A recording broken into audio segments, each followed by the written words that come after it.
तो last time पे हम लोगों ने क्या डिस्कशन किया था? लास्ट टाइम पे हम लोगों ने डिस्कस किया था कि हम हाइबरनेट का प्रोग्राम कैसे एक्सएमएल कॉन्फ़िगरेशन के थ्रू पूरा बनाते हैं, राइट? जिसमें हम लोगों ने इसका पूरा प्रोजेक्ट का फ्लो समझा था। बट और यहाँ पे साथ ही साथ में हम लोगों ने सीएफजी और एचपीएम फाइल का पूरा यूज़ समझा था, राइट? अगर आपके दिमाग में कोई क्वेश्चन चल रहा हो, ये कोई क्वेरी हो, तो आप पूछ सकते हो कि सर इस चीज़ का क्या यूज़ होता है, राइट? अदरवाइज़ तो मैंने सारा चीज़ समझा ही दिया था। अब अगर आपसे ये क्वेश्चन पूछा जाए, धीरज, कि हाइबरनेट एप्लीकेशन को बनाने के लिए कौन-कौन सी चीज़ों की ज़रूरत होती है, तो क्या बताओगे? वो कौन-कौन सी चीज़ें हैं जिनके थ्रू हाइबरनेट का प्रोजेक्ट बनता है? बताइए, फटाफट तो बताइए। सबसे फर्स्ट तो हाइबरनेट का जो जार फाइल है वो चाहिए। Very good. सेकंड, हाइबरनेट का एक कॉन्फ़िगरेशन फाइल चाहिए और एक उसका मैपिंग फाइल चाहिए, जिस क्लास हमको मैप करना है। Very good. तो कॉन्फ़िगरेशन फाइल और मैपिंग फाइल के बारे में कुछ बताइए। What is configuration file and what is mapping file, और इन दोनों कॉन्फ़िगरेशन में फाइल डिफरेंस है क्या होता जो है? हाइबरनेट को कॉन्फ़िगर कर रहा है, कॉन्फ़िगरेशन फाइल। और मैपिंग फाइल है जो हमारे ऑब्जेक्ट के साथ कम्युनिकेट कर रहा है। डायरेक्ट ये परसिस्ट मीनिंग है। क्लास के साथ, ये बोलो। हाँ परसिस्ट क्लास, इसको सर, परसिस्ट पर्सनल क्लास बोलते क्या हैं। बोला जाएगा? परसिस्ट क्लास वो होती है जिस जिस क्लास का एक ऑब्जेक्ट डेटाबेस में स्टोर होने वाला है, जिसके पास डेटाबेस में स्टोर करने की कैपेबिलिटी भी, और इसका एक ऑब्जेक्ट डेटाबेस में एक्चुअली में स्टोर होने वाला है, जिसके पास ये कैपेबिलिटी हो कि अच्छा इसका एक सर, ऑब्जेक्ट एक डेटाबेस केस में जा जैसे मैं सकता है। कर रहा था तो केस मुझे समझ आया। जैसे कि मान लीजिए मेरे पास एम्प्लॉय क्लास में 3 वेरिएबल्स थे, ठीक है? और ठीक मैं है। पूरे ऑब्जेक्ट को उसमें भेज रहा हूँ, लेकिन मैं चाह रहा हूँ किसी केस में भी, जैसे मेरे पास 3 वेरिएबल है लेकिन मुझे 2 ही भेजना है, एक को नहीं हम्म। भेजना है। एक को मैं हाँ, अपने फाइल में ही स्टोर करवा के रखूंगा और 2 ही को मेरे को डेटाबेस में रखना है। तो फिर उस कर केस में कैसे होगा कि मैं 2 ही को पास करूँ? कर सकते हैं, ऐसा कर सकते हैं, बिल्कुल कर सकते हैं। तो आपने कभी सीरियलाइजेशन प्रोसेस पढ़ा है? Serialisation process. नहीं सर, वो कोड जब हमें सीरियलाइजेशन, अपने पढ़ाया था कोड, वो तो बड़े लंबा टाइम हो गया। हाँ, सीरियलाइजेशन प्रोसेस में क्या होता है कि यहाँ पे भी पूरा सीरियलाइजेशन का ही प्रोसेस चल रहा होता है। एक्चुअली सीरियलाइजेशन का मतलब होता है ऑब्जेक्ट को स्ट्रीम में कन्वर्ट करना। Serialisation is the process of converting the object into the stream, ठीक है?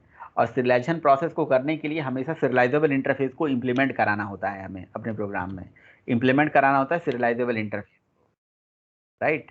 ऐसे देखिए, जैसे मैंने अपनी क्लास बनाई और उसको सीरियलाइजेबल इंटरफेस से इम्प्लीमेंट करा दिया।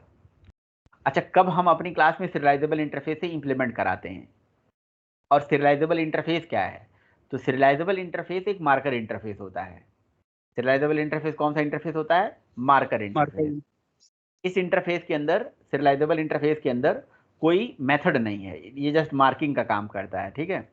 इसके अंदर कोई मेथड अवेलेबल नहीं है। अच्छा, अब एक चीज़ ज़रा मुझे बताइए कि ऐसा पॉसिबिलिटी बन म्यूट कर लीजिए, ऐसा पॉसिबिलिटी बन सकता है कि नहीं कि हमारी एम्प्लॉयी क्लास मेरे पास हो और जो मेरा एक्चुअल डेटाबेस हो वो किसी नेटवर्क पे अवेलेबल हो, राइट? वो कहीं इंडिया में ना हो कि यूएसए में हो। ऐसा हो सकता है कि नहीं हो सकता है? बिल्कुल ऐसे चांसेस बनते हैं कि हमारे पास जो परसिस्ट ऑब्जेक्ट है वो एक जगह ना हो कि किसी दूसरी जगह है, तीसरी जगह है, चौथे जगह है, कहीं और हो, राइट? इस तरह के चांसेस बन सकते हैं। चलिए ठीक है, बहुत अच्छी बात है। तो उस केस में हमें क्या करना पड़ेगा? जो मेरा यूएस में डेटाबेस होगा, तो यूएस वाले डेटाबेस का क्रेडेंशियल डिटेल्स यहाँ पे ऐड करनी पड़ेगी, राइट? और उसके बाद उससे कनेक्शन इस्टेब्लिश करना पड़ेगा, और कनेक्शन इस्टेब्लिश करके मैं अपने ऑब्जेक्ट को, अपने ऑब्जेक्ट को ऐसे हाइबरनेट को दे दूंगा और कहूंगा कि भाई इस ऑब्जेक्ट को ले जाके सेव करो।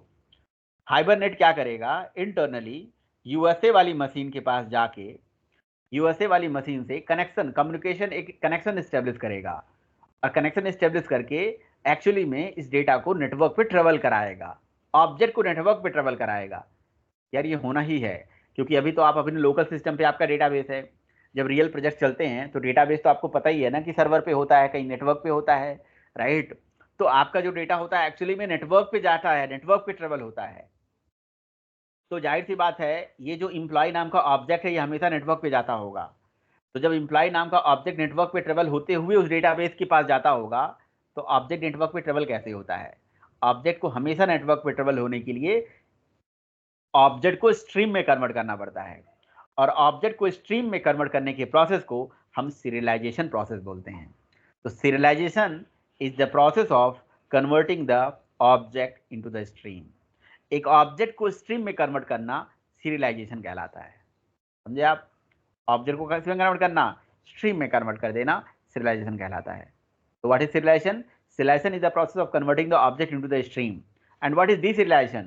Deserialization is the reverse process of the serialization. Reverse process मतलब स्ट्रीम से फिर से ऑब्जेक्ट निकालना डीसिरियलाइजेशन कहलाता है। ऑब्जेक्ट को स्ट्रीम में कन्वर्ट करना सीरियलाइजेशन, स्ट्रीम को ऑब्जेक्ट में कन्वर्ट करना डीसिरियलाइजेशन। आपने कहा सर आप भी तो, आपका दिमाग तो सही है, आप तो मेरी बात काट रहे हो, ऐसे पहले भी काट रहे थे हैं। आपसे मैंने पूछा कुछ, आप बता रहे हो कुछ। भाई मैं आपको ही बात बता रहा हूँ, लेकिन मैंने सीधे बात नहीं बताता हूँ, मैं घुमा के बात बताता हूँ। अब सुनना जरा ध्यान से, ठीक है? तो हमारी जो क्लास है, अच्छा एक बात है सुनिएगा जरा ध्यान से, कभी भी किसी भी ऑब्जेक्ट का सीरियलाइजेशन जब नेटवर्क पे होता है, तो किसी भी ऑब्जेक्ट का सीरियलाइजेशन नेटवर्क पे तभी होगा, और कोई भी ऑब्जेक्ट नेटवर्क पे तभी सीरियलाइज होगी जब सीरियलाइजेबल इंटरफेस को इंप्लीमेंट करेगी। ये भी एक नियम होता है, ये बेसिक जावा का नियम है। अगर आप ये चाहते हो कि आपका ऑब्जेक्ट नेटवर्क पे सीरियलाइज हो जाए, तो भैया आपको क्या करना पड़ेगा? अपनी क्लास में सीरियलाइजेबल इंटरफेस को इंप्लीमेंट करना पड़ेगा। आप कहते हो नहीं सर आप तो मजे ले रहे हो, सम टाइम ऐसा होता है कि हम नहीं भी करते तब भी हमारा डेटा नेटवर्क पे ट्रेवल हो जाता है, सीरियलाइज हो जाता है। देखिए डिपेंड करता है कि आपने डेटा मेंबर किस टाइप का लिया हुआ है, इंटीजर लिया हुआ है, स्ट्रिंग लिया हुआ है। आपको पता है कि ये वेरिएबल स्ट्रिंग टाइप के हैं, और string class already serialisable interface को इंप्लीमेंट कर ही रही है। आपको पता होना चाहिए कि स्ट्रिंग क्लास इंटरनली सीरियलाइजेबल को इंप्लीमेंट कर रही है, और ये जो है इंटीजर क्लास भी करती है, रैपर क्लास भी करती हैं। तो कई बार हम अपनी क्लास में सीरियलाइजेबल इंटरफेस नहीं भी करते हैं, तो उसके अंदर के जो वेरिएबल होते हैं उनका टाइप सीरियलाइजेबल होता है, तब हमारा सारा काम हो जाता है और हमें पता भी नहीं चलता है। पर ठीक है, कायदे से एक्चुअली हमें सीरियलाइजेबल इंटरफेस को इंप्लीमेंट करा लेना चाहिए।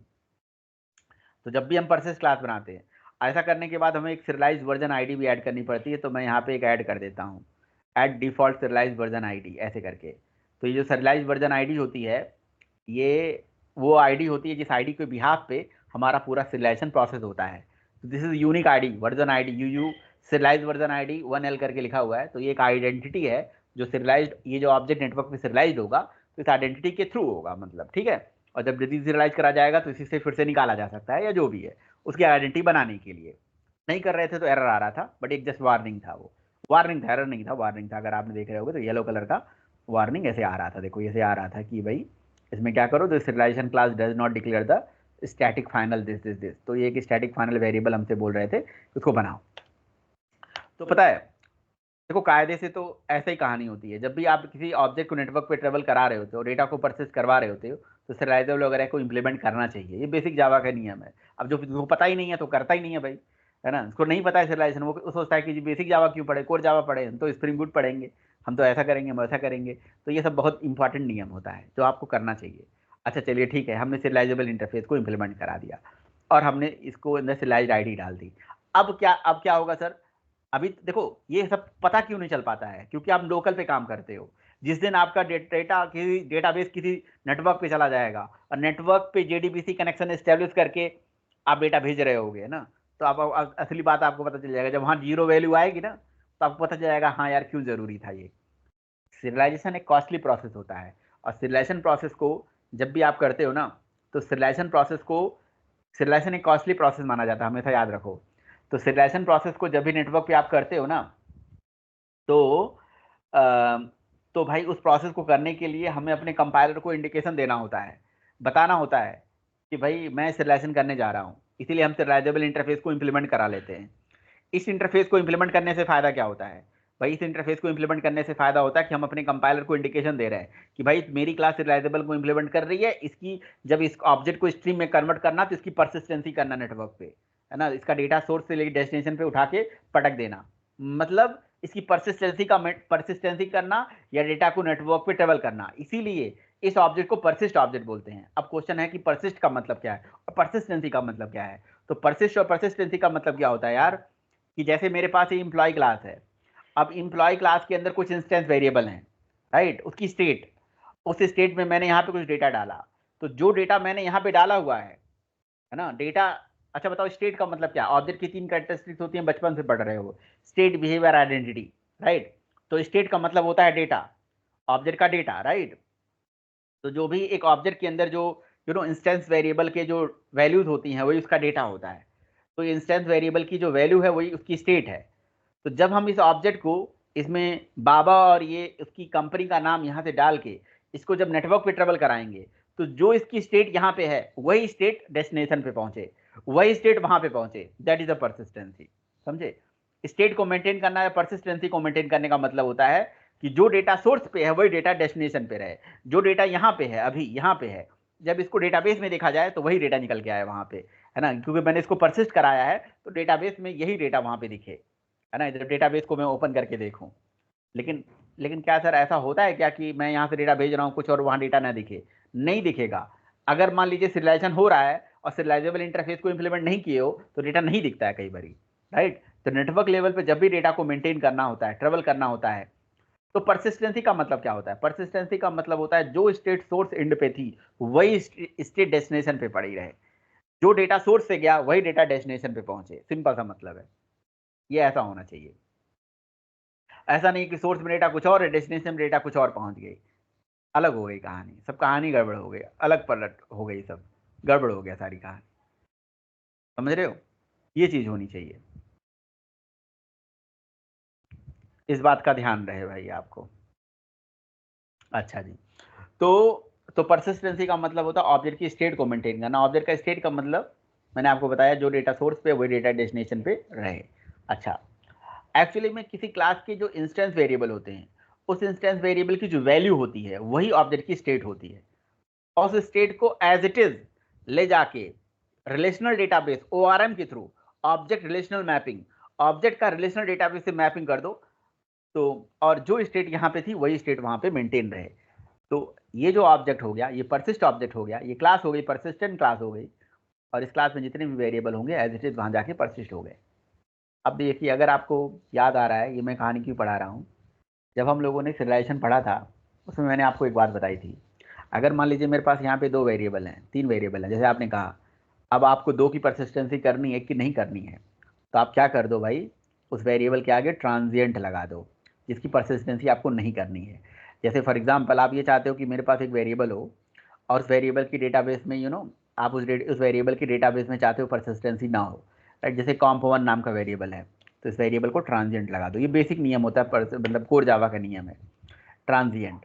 तो ट्रांजिएंट कीवर्ड वो कीवर्ड होता है जब किसी वेरिएबल के आगे लगा दिया जाता है ना, तो भैया सीरियलाइजेशन के दौरान सीरियलाइजेबल प्रोसेस यानी कि जो भी सिलेक्शन प्रोसेस होता है उसके दौरान इसका जो डेटा है वो डेटाबेस में जाके स्टोर नहीं होता है। सिंपल सी कहानी होती है, ट्रांजिएंट नाम का एक कंसेप्ट होता है। फिर से मैं बता रहा हूँ मैं क्या कहना चाह रहा हूँ। मैं ये कहना चाह रहा हूँ, जैसे मेरी एम्प्लॉय क्लास है, इस क्लास के अंदर कुछ वेरिएबल्स हैं, मुझे इसको नेटवर्क पे ट्रेवल करना है और नेटवर्क पे ट्रेवल करके डेटा कहीं स्टोर करना है, तो या डेटाबेस में स्टोर करना है, तो मुझे अपने प्रोग्राम में सीरियलाइजेबल इंटरफेस को इम्प्लीमेंट करना चाहिए। और जब कोई क्लास सीरियलाइजेबल इंटरफेस को इम्प्लीमेंट करती है तो उसके अंदर आने वाले जितने भी मेथड तो खैर है ही नहीं, तो ये मार्कर इंटरफेस होता है। तो चलिए मार्कर इंटरफेस मान लीजिए आपने इम्प्लीमेंट करा दिया। अब उसके बाद आपकी सीरियलाइजेशन हो रही है। अच्छा, सीरियलाइजेशन तभी होगी जब सीरियलाइजेबल इंटरफेस इंप्लीमेंट होगी। तो अगर सीरियलाइजेबल इंटरफेस इंप्लीमेंट होगी तो आपके सारे जो वेरिएबल्स हैं वो नेटवर्क पे जाएंगे और एक्चुअली में परसिस्ट हो जाएंगे। लेकिन अगर आप चाहते हो आपके पास कोई वेरिएबल हो, है ना, और उसकी परसिस्टेंसी नेटवर्क पे ना हो, तो ट्रांजिएंट बना दो। ये ट्रांजिएंट का रूल होता है, समझ गए? सेम तरीके से ये मैं क्यों पढ़ा रहा हूँ, आगे चल के जब थोड़ा एनोटेशन से मैं आपको काम करना सिखाऊंगा ना, तो वहाँ पे ट्रांजिएंट नाम का एक ऐसे एनोटेशन होता है। ये कीवर्ड आई डोंट नो कि इस केस में काम करेगा कि नहीं, शायद नहीं काम करता है। आपको ट्रांजिएंट नाम का एक एनोटेशन होता है जो आप लगा देते हो। जब ट्रांजिएंट नाम का एनोटेशन लगा देते हो, कुल कुल कहानी मिला जुला के ट्रांजिएंट को समझाना ही था। ये ट्रांजिएंट नाम का कीवर्ड लगा देते हो ना, तो भाई वो जो वेरिएबल जिसके आगे आपने ट्रांजिएंट लगाया हुआ है उस पर्टिकुलर डेटा की जो परसिस्टेंसी है वो नेटवर्क पे नहीं होती है, राइट? लेकिन हम तो यहाँ पे भाई अभी एनोटेशन पढ़ नहीं रहे हैं, है ना, और मुझे इसकी परसिस्टेंसी में एक वेरिएबल को नहीं लेके जाना है, राइट? तो यहीं पे प्रॉपर्टी का भी ऐसे ट्रांजिएंट करके भी कुछ प्रॉपर्टी होनी चाहिए, जहाँ पे कुछ तो होना चाहिए भाई, कुछ तो ऐसा होना चाहिए जिसको lazy type unique how to make transient. XML से ये कैसे होता है आई डोंट नो, मुझे थोड़ा सा देखना पड़ेगा, ठीक है, कि भाई ये एक्सएमएल से कैसे होता है, क्योंकि ये ध्यान में अभी नहीं आ रहा है मेरे। तो how to make entity as transient, ठीक है ना, तो ट्रांजिएंट ही तो करना है हमें ना, एक सेकंड रुक जाओ, ट्रांजिएंट ही है ना, तो transient in Hibernate XML file. XML file में हमें ट्रांजिएंट को कैसे बनाना होता है, देखो एनोटेशन तो मुझे पता है, जो आप काम कर रहे हो ना एनोटेशन से वो कर लेते हैं, लेकिन इसमें कुछ एक्सएमएल फाइल में ट्रांजिएंट को कैसे हम यूज़ करते हैं, तो वो चीज़ हमें देखना है, ठीक है। तो यूज़ द ट्रांजिएंट, ये तो वन टू मेनी हो गया, नहीं भाई यहाँ नहीं, यहाँ नहीं, कुछ तो होता है भाई, नहीं मिलेगा तो देखना जरा यहाँ पे कोई कुछ दिख रहा है क्या, प्रॉपर्टी मेक अपडेट स्ट्रिंग है, कुछ दिख रहा है क्या, column heavy lazy property name string, कुछ नहीं दिखा ना, कुछ तो होता है भाई, कुछ तो होता है पक्का, कुछ ना कुछ ऐसा होगा, अभी देख लूँगा, नहीं होगा तो मैं बताऊँगा, उसकी प्रॉपर्टी को भी देख के बता दूंगा, ठीक है। अभी देख लेता हूँ, जैसे जैसे ट्रांजेंट बना दोगे ना तो वो प्रॉपर्टी जो है, लेकिन वो एक्सएमएल में कैसे होती है यार, मिस आउट कर दो, एक्सएमएल में कुछ होती होगी यार, एट्रीब्यूट मुझे याद नहीं आ रहा है, कुछ ऐसे एक्सएमएल में होता है, ठीक है, जो एक्सएमएल में आप उस पर्टिकुलर वेरिएबल के आगे कोई बात नहीं जैसे सर, मैं भी एक प्रॉपर, बार चेक कर लूंगा। हाँ एक बार देख लेना, देख लेंगे हम, ऐसे कंट्रोल स्पेस करते हैं, access column index lazy length not null optimise precise scale type unique, कुछ तो जरूर इसका सोल्यूशन अच्छा दिया सर, गया अपना होगा। ये नोटेशन बनाया जा सकता है कि कोई मेथड की जगह पे हम है, कोई अपना है, नोटेशन यूज बना लें? क्यों नहीं बना सकते हैं भाई, अपना एनोटेशन होता है, कस्टम एनोटेशन का कंसेप्ट होता है प्रोग्रामिंग में, अपने एनोटेशन का नहीं बनाया जा सकते, बिल्कुल बनाए जा सर सकते हैं। आपके तो दिमाग में आ रहा था कि कैसे ये बनता होगा बड़ा आसान चीज नहीं नहीं नहीं, बहुत आसान चीज़ नहीं है, उसके लिए है। एनोटेशंस सर की यूज आपको करना एपीआई बड़ा पढ़नी, आसान है, मैं ये बोलना चाह रहा हूँ। हाँ यूज करना आसान है, बिल्कुल यूज करना तो आसान ही होता है, लेकिन उस एनोटेशन के पीछे, हर एक एनोटेशन के पीछे कुछ ना कुछ क्लास या कोई ना कोई इंटरफेस लगे होते हैं, और उसके पूरे पीछे पूरी एनोटेशन की एपीआई लगी होती है, ठीक है, करेंगे। बट आपकी बात का आंसर बस यही है कि उस वेरिएबल को हम ट्रांजिएंट बना देंगे तो हमारा काम हो जाएगा, ठीक है। अच्छा दूसरा चीज़, इसको क्या पता यहाँ पे ट्रांजिएंट बना के देखना, मे बी ओनली वेरिएबल को ट्रांजिएंट बना के देखना, नहीं तो मैं उसका आंसर दे दूंगा आपको, ऐसा कुछ है नहीं, ठीक है। बट वो हम लोग ज़्यादातर, देखो हर आदमी को पता है, हर आदमी एक्सएमएल से काम कम करता है, तो इसीलिए जो है वो प्रॉपर्टी यूज में नहीं रहती है तो याद नहीं है, बट हाँ जहाँ पे ज़रूरत पड़ेगी अभी खोजा खोजा जाएगा तो मिल जाता है। तो आपकी बात का आंसर है कि उस वेरिएबल को, उस प्रॉपर्टी को ट्रांजिएंट प्रॉपर्टी या कुछ ना कुछ प्रॉपर्टी होती है, जिसमें हम उठा के डाल देंगे और हमारा काम हो जाएगा भाई, फिल्टर आईडी रेफ ज्वाइन वगैरह कुछ तो मिलेगा जरूर, उस तरह की कोई चीज़ होती होगी, ठीक है चलो। अच्छा अब देखते हैं आगे की बात कर लेते हैं फिलहाल। तो आपने कहा कि ठीक है, आपने जी हाइबरनेट की जार फाइल बना दिया, मैपिंग फाइल बना दिया, सीएफजी फाइल बना दिया, सारा चीज़ बना दिया। अच्छा अब अगर मैं आपसे बोलूँ कि हाइबरनेट के कंपोनेंट्स बताओ, कौन कौन से कंपोनेंट होते हैं, तो क्या जवाब दोगे, what are the components use in Hibernate, कौन कौन से कंपोनेंट होते हैं, कौन कौन से सर कंपोनेंट एक्चुअली हम होते लोग हैं। हाइबरनेट का कॉन्फ़िगरेशन यूज करते रहे थे, उसके बाद एक सेशन फैक्ट्री था और हाँ उसके अंदर जो प्रॉपर्टी यही वगैरह यूज सब, हो रही थी। यही सब कंपोनेंट थे, ये जो हम कॉन्फ़िगरेशन यूज़ कर रहे थे, configuration, session factory, session, transaction, query, तो these are the interfaces actually. और मैंने इसको एक ही लाइन में लिख दिया था लास्ट टाइम पे, अगर आपको याद हो, कि कॉन्फ़िगरेशन का ऑब्जेक्ट बना के कॉन्फ़िगर डॉट बिल्ड, ये सब मेथड चेनिंग कर रहा हूँ मैं, एक के बाद एक के बाद एक मेथड को कॉल कर रहा हूँ, राइट। तो कॉन्फ़िगरेशन, तो मैं अगर आपसे पूछूं कि कॉन्फ़िगरेशन क्लास का क्या रोल होता है, सेशन फैक्ट्री का क्या रोल होता है, सेशन का क्या रोल होता है, ट्रांजैक्शन का क्या रोल होता है, तो क्या बताओगे, चलो कॉन्फ़िगरेशन के बारे में सबसे पहले बताओ, what is the role of configuration, configuration class क्या करती है, उसका क्या रोल होता है। सर पढ़ा था नहीं, लेकिन क्लास से आ रहा है कि कॉन्फ़िगरेशन एक मतलब इसका ऑब्जेक्ट बनाते हैं ताकि ये बता रहा है कि मतलब हम यहाँ से अपना कॉन्फ़िगरेशन स्टार्ट कर रहे हैं, मतलब इसका ऑब्जेक्ट कॉन्फ़िगरेशन क्लास का एक ऑब्जेक्ट कॉन्फ़िगर मेथड चलाता है, और कॉन्फ़िगर मेथड के माध्यम से हम हाइबरनेट की सीएफजी फाइल तक पहुंच पाते हैं, ताकि उसकी कॉन्फ़िगरेशन इन्फॉर्मेशन को हम रीड कर पाएँ। क्योंकि देखो ये एक एक्सएमएल फाइल है, इस एक्सएमएल फाइल में कुछ कॉन्फ़िगरेशन लिखी गई हैं, राइट, जैसे हाइबरनेट कॉन्फ़िगरेशन टैग के अंदर, सेशन फैक्ट्री टैग के अंदर, प्रॉपर्टी में इस तरह से कुछ चीज़ें लिखी गई हैं। तो ये सब है क्या, ये सब जो चीज़ें लिखी गई हैं, ये सब कहानी जो लिखी गई है, ये सब क्या है, ये जो भी चीज़ें यहाँ लिखी गई है, जो भी कहानी यहाँ पे लिखी गई है, ये कुछ एक्सएमएल की ही कहानी है, राइट, ये कुछ एक्सएमएल की कहानी है।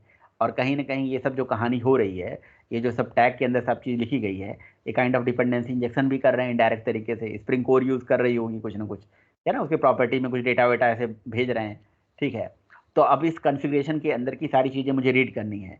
तो कॉन्फ़िगरेशन क्लास का जो एक ऑब्जेक्ट होता है भाई, वो एक हाइबरनेट की कॉन्फ़िगरेशन फाइल की इंफॉर्मेशन को रीड करने के लिए रिस्पॉन्सिबल होता है। वो हाइबरनेट की कॉन्फ़िगरेशन फाइल से डेटा को रीड कर सकता है, उसकी इंफॉर्मेशन को रीड कर सकता है।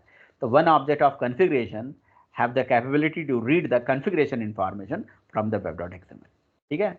और इस क्लास का एक ऑब्जेक्ट और क्या करता है, इस क्लास के एक ऑब्जेक्ट से और क्या फ़ायदा मिलता है? देखो, इस क्लास के एक ऑब्जेक्ट से क्या फ़ायदा मिलता है, देखना, ऐसी चीज़ों को याद करो, दिमाग में एकदम बैठा हो, कोई बड़ी बात है नहीं, ठीक है ना। अच्छा देखो, मैं इसको ऐसे एक लाइन में लिखा था ना, मैं एक बार फिर से ऐसे अलग से लिख रहा हूँ, ठीक है। इस क्लास के एक ऑब्जेक्ट से क्या फ़ायदा होता है, तो मैंने लिखा configuration, configure is equal to new configuration, लिखा मैंने, ओके जी। अच्छा, कॉन्फ़िगरेशन क्लास के एक ऑब्जेक्ट से क्या और फ़ायदा मिला? एक फ़ायदा तो मैंने आपको बता ही दिया कि इससे हम कॉन्फ़िगरेशन इन्फॉर्मेशन को रीड कर सकते हैं, क्योंकि इसके पास कॉन्फ़िगर मेथड है। तो कॉन्फ़िगर मेथड से हम कॉन्फ़िगर मेथड में ओवरलोडेड मेथड है, इसमें अगर हम वो एक्सएमएल फाइल का नाम दे देंगे तो वहाँ से रीड कर लेगा, नहीं देंगे तब भी रीड कर लेगा। अगर उसका नाम हाइबरनेट cfg.xml है तो देने की ज़रूरत ही नहीं है। अच्छा ठीक है, रीड कर लिया, रीड करके क्या करेगा? रीड करके क्या करेगा? जाहिर सी बात है, जब उसको रीड कर लेगा तो उसमें जो भी चीज़ें सारे टैग हैं काम करना शुरू कर देंगे। जैसे उसके अंदर सेशन फैक्ट्री का टैग है, उसके अंदर से है ना प्रॉपर्टी टैग है, ये सारी टैग हैं, सबको रीड वीड करने लगेगा। तो क्या फ़ायदा होगा उससे? उससे फ़ायदा होगा कि भाई जब वो चलेगा तो जाहिर सी बात है, इसमें ड्राइवर का नाम लिखा है, यूआरएल, यूज़र नेम, पासवर्ड सब लिखा है। तो ये क्या करेगा, कहीं ना कहीं कनेक्शन को स्टेब्लिश करेगा, कहीं ना कहीं कनेक्शन को बनाएगा, राइट। तो ये कनेक्शन को क्रिएट करेगा। तो अगर ये कनेक्शन को क्रिएट करेगा और कनेक्शन यहाँ पे बनाएगा, तो जाहिर सी बात है वो कनेक्शन को कहीं संभाल के हमें रखना पड़ेगा, राइट। अच्छा, लेकिन अभी अभी अभी रुको रुको रुको, सॉरी सॉरी सॉरी सॉरी, अभी अभी ये कॉन्फ़िगरेशन फाइल जो कॉन्फ़िगरेशन क्लास है ना, वो इस कॉन्फ़िगरेशन फाइल तक पहुँच पाता है एक्चुअली में, राइट। अब इस कॉन्फ़िगरेशन फाइल से जाके इस टैग तक हमें पहुंचना है, जिसका नाम है hibernate, sorry session factory tag तक पहुंचना है। सेशन फैक्ट्री टैग में जाके इसकी सारी प्रॉपर्टी को रीड करना है कि ये प्रॉपर्टी है और ये सारा टैग है, इसको रीड करना है। वो कैसे होगा? वो ऐसे होगा कि कॉन्फ़िगरेशन का एक दूसरा फ़ायदा ये है कि कॉन्फ़िगरेशन क्लास का एक ऑब्जेक्ट पे हम मेथड चलाते हैं build session factory. Configuration class के एक ऑब्जेक्ट पे तो बिल्ड सेशन फैक्ट्री मेथड चलाते हैं। तो भाई कॉन्फ़िगरेशन के एक ऑब्जेक्ट पे जब बिल्ड सेशन फैक्ट्री मेथड चलाओगे, तो एक सेकंड रुक जाओ भाई, कॉन्फ़िगरेशन के एक ऑब्जेक्ट पे जब बिल्ड सेशन फैक्ट्री मेथड चलाओगे तो एक्चुअली में आपको मिलेगा सेशन फैक्ट्री। तो हम इसे क्या बोल सकते हैं कि one object of configuration is also responsible to return the object of session factory. Sir configuration का ऑब्जेक्ट क्यों जरूरी था? सर कॉन्फ़िगरेशन का ऑब्जेक्ट इसलिए जरूरी था ताकि कॉन्फ़िगरेशन के एक ऑब्जेक्ट से हमें सेशन फैक्ट्री का ऑब्जेक्ट मिल पाए, ठीक है। अब क्वेश्चन है कि सेशन फैक्ट्री का ऑब्जेक्ट क्यों जरूरी था? तो सर सेशन फैक्ट्री, अब हम कॉन्फ़िगरेशन का बस यही यूज है, वो कॉन्फ़िगरेशन फाइल को रीड करता है, साथ में ये सेशन फैक्ट्री के लिए फैक्ट्री का काम करता है। चलो ठीक है, काम कर दिया। अच्छा जी, अब क्वेश्चन है कि सेशन फैक्ट्री का जब एक ऑब्जेक्ट आता है तो इससे क्या होता है? पता है, जब सेशन फैक्ट्री का एक ऑब्जेक्ट मिलता है हमें, तो एक्चुअली में सेशन फैक्ट्री का एक ऑब्जेक्ट बनते ही, सेशन फैक्ट्री का एक ऑब्जेक्ट मेमोरी में बनते ही भाई ये सारा कोडिंग अपने आप चलना शुरू हो जाता है। कहीं ना कहीं सेशन फैक्ट्री का एक ऑब्जेक्ट बनते ही आपकी ड्राइवर क्लास कॉल हो जाती है, यूआरएल कॉल हो जाता है। सेशन फैक्ट्री ये सेशन फैक्ट्री वाले टैग को रीड कर लेता है, और इस टैग को रीड करके आपके driver, URL, user name, password सबको देख के, और यहाँ पे टेबल की भी इंफॉर्मेशन देख के, एचबीएम को भी देख के, ये सारा सारा प्रोसेस कर लेता है। क्या क्या प्रोसेस कर लेता है भाई? ड्राइवर को लोड कर लेता है, कनेक्शन को इस्टेब्लिश कर लेता है, एसक्यूएल को क्रिएट कर लेता है, आपकी एचबीएम फाइल को कॉल कर लेता है, सब कुछ काम कर लेता है। Session factory is the factory for the session. ये आपके सेशन के ऊपर एक फैक्ट्री का लेयर होता है। तो सेशन फैक्ट्री का जो एक ऑब्जेक्ट होता है वो आपके सेशन के लिए एक फैक्ट्री का काम करता है कहीं ना कहीं मेमोरी में, समझ रहे हो? तो ये चीज़ है। सेशन फैक्ट्री का अगर एक ऑब्जेक्ट हमारे पास नहीं आता तो ये पूरा जो इन्फॉर्मेशन है कॉन्फ़िगरेशन फाइल की, ये हमारी नहीं चल पाती और ये सारे टैग वैग रीड नहीं हो पाते, समझे? चलिए, अच्छा ठीक है, सेशन फैक्ट्री का भी मैंने यूज बता दिया। अब मैं आपसे अगर पूछूं कि सेशन फैक्ट्री को बताने की ज़रूरत नहीं है कि one object of session factory क्या कर सकती है। अच्छा, one object of session factory और क्या कर सकती है? सेशन को रिटर्न कर सकती है। तो क्वेश्चन है कि सेशन क्या होती है? What is session? सेशन क्या होती है बताइए? One object of session factory session को भी रिटर्न कर सकती है। तो सेशन होती क्या है, बताइए इसके बारे में कि सेशन होती क्या है? तो शायद ये बोल सकते हैं सेशन एक मतलब हम्म, क्या बोले, एक शायद मेमोरी ऐसा मतलब क्रिएट करा जहाँ से ये पता चला कि हाँ हमारा काम अब मतलब एक ट्रांजेक्शन यहाँ से शुरू होने वाला है। टेक्निकली अगर मैं बताऊं तो कॉन्फ़िगरेशन क्लास है, सेशन फैक्ट्री इंटरफेस है और सेशन बी इंटरफेस है। यहाँ पे केवल और केवल कॉन्फ़िगरेशन ही एक क्लास है, बाकी सब इंटरफेस हैं। चाहे वो सेशन फैक्ट्री की बात करो चाहे सेशन की बात करो, तो सब इंटरफेस हैं। अगर इसको एक्सप्लेन करना हो तो कैसे एक्सप्लेन करोगे? देखो, बोलोगे session factory is the interface whose object can be returned when we are calling the open session factory method on the session। जब ओपन सेशन फैक्ट्री मेथड हम सेशन के ऊपर चलाते हैं तो सेशन फैक्ट्री का सेशन का ऑब्जेक्ट हमें मिल जाता है। बट सेशन का ऑब्जेक्ट नहीं मिलता है, सेशन की इंटरफेस की इंप्लीमेंटिंग क्लास का ऑब्जेक्ट हमें मिलता है, राइट। चलिए मान लीजिए सेशन के इंप्लीमेंटिंग ऑब्जेक्ट हमें मिल गया। तो क्वेश्चन है कि जो सेशन का ऑब्जेक्ट होता है ये क्या होता है? Actually the one object of session is representing the factory for the session. ये हमारी सेशन के लिए एक फैक्ट्री का काम करता है, समझ रहे हो? ये अपने आप में ये एक फैक्ट्री का काम करता है, बात समझिएगा। One object of session is representing the factory for the sorry sorry very sorry यार, मैंने कुछ गलत बोल दिया। One object of session is responsible या returning the, it is the wrapper on the connection, it is JDBC connection. Session का जो एक ऑब्जेक्ट है, session is just like a JDBC connection. देखो लिखा हुआ है the main run time interface between the Java application and hibernate. तो Java application और हाइबरनेट के बीच में जो एक मेन इंटरफेस है वो यही है। तो ये रिप्रेजेंट करता है the notation of the persist context and the manage instance between this. और ये कहीं ना कहीं it is the wrapper on the JDBC connection. तो सेशन का जो एक ऑब्जेक्ट होता है वो एक जेडीबीसी कनेक्शन का काम करता है, समझे? तो ये सेशन जो है it is a factory on the JDBC connection. JDBC connection समझ लीजिए, कनेक्शन कौन करके लिखा होता है कुछ, समझ ही रहे होगे आप, तो समझ लो उसके ऊपर एक रैपर का कहानी कर रहा है ये, समझे? क्योंकि सेशन के एक ऑब्जेक्ट क्यों जरूरी है? सर सेशन का अगर एक ऑब्जेक्ट नहीं होता तो हम उस पर save, persist, get, load, fetch, यानी कि जितने भी अलग अलग तरह की एक्टिविटी करते हो, चाहे डेटा गेट करना है, अपडेट करना है, डिलीट करना है, इंसर्ट करना है, अपलोड करना है, जो भी आपको काम करना है सब सेशन ऑब्जेक्ट पे करते हो, समझे आप? तो ये समझ लो कि एक टेम्परेरी बफर है, जावा एप्लीकेशन और हाइबरनेट के बीच में एक बफर है। जब हम आप आगे चल के आपको एक ऑब्जेक्ट की लाइफ साइकिल समझाएंगे कि जब डेटा, इसको बोलते हैं परसिस्ट ऑब्जेक्ट की लाइफ साइकिल। जब एक परसिस्ट ऑब्जेक्ट डेटाबेस के अंदर जाता है तो वो परसिस्ट ऑब्जेक्ट जब डेटाबेस के अंदर जाता है एक्चुअली में, तो वो कई फेजेस से या कई स्टेप से गुजरता है। तो वो उन स्टेप्स में ये सारा फेजेस आता है, जिसमें आपका सेशन का ऑब्जेक्ट बनना भी उसमें से एक फेज होता है कि सेशन का ऑब्जेक्ट बन गया और ऑब्जेक्ट सेशन से एसोसिएट होता है। तो सम टाइम ऑब्जेक्ट, जैसे मैंने यहाँ पे परसिस्ट मेथड चलाया, तो कब एसोसिएट होता है कब नहीं होता है, कैसे कैसे कहानी होती है, मैं आगे चल के पढ़ाऊंगा। One object of session is also representing the transaction object, ठीक है? तो इस तरह से ये सारी चीज़ें याद रखिए। कॉन्फ़िगरेशन ऑब्जेक्ट से क्या होता है, सेशन फैक्ट्री से क्या होता है, और सेशन ऑब्जेक्ट से क्या होता है। Session object is the session object is just a what, it is a rapper on the JDBC connection. ये समझ लो कनेक्शन का काम कर रहा है, और सेशन ऑब्जेक्ट के थ्रू ही आप डेटाबेस में डेटा गेट करते हो, सेव करते हो, अपडेट करते हो, डिलीट करते हो, सारा काम इसी के थ्रू होगा। और साथ ही साथ इसके एक ऑब्जेक्ट से ट्रांजेक्शन आएगा, राइट। तो जब भी हमारा कोई डेटा डेटाबेस में जाता है, हाइबरनेट के पास जाता है, तो हमेशा सेशन ऑब्जेक्ट के थ्रू एसोसिएट होता है, ठीक है ना? और एक चीज़ और है, आप एक सेशन फैक्ट्री से बहुत सारे सेशन बार बार निकाल सकते हो, राइट, और सेशन को बार बार क्लोज भी कर सकते हो, ठीक है? ऐसा भी कहानी है। तो मैंने आप लोगों से एक चीज़ बोली थी, ये ज़रूर करना चाहिए था आप लोगों को, कि हमें ये जो सेशन का ऑब्जेक्ट ऑब्जेक्ट बनाने की कहानी है ये बार बार ना लिखना पड़े। इसके लिए हमें एक सेशन प्रोवाइडर, जैसे जैसे हम कनेक्शन प्रोवाइडर बना रहे थे ना, उसको हमें बना लेना चाहिए था, ठीक है? तो वो मैं बनाना आपको सिखाता हूँ, और साथ में इस प्रोजेक्ट को मैं आपको चलाना सिखाता हूँ एक वेब के थ्रू, कि इसी प्रोजेक्ट को हम वेब मॉड्यूल में कैसे रन कर सकते हैं। अभी देखिए हमने जो हाइबरनेट का प्रोजेक्ट बनाया है, ये कैसे बनाया है? हाइबरनेट का प्रोजेक्ट हमने बनाया है कैसे, किस तरह से, नॉर्मल कोड जावा के थ्रू। मैं इसको वेब के थ्रू बना के आपको दिखाता हूँ कि वेब पे भी इसे बनाया जा सकता है। तो इसके लिए हम क्या करेंगे, फाइल में जाके, अदर में जाके, यहाँ से बनाएंगे डायनेमिक वेब प्रोजेक्ट, ठीक है? डायनेमिक वेब प्रोजेक्ट हम कब लेते हैं, जब हम लेकिन भाई डायनेमिक वेब प्रोजेक्ट नहीं लूँगा, sorry sorry, dynamic web project नहीं लूँगा।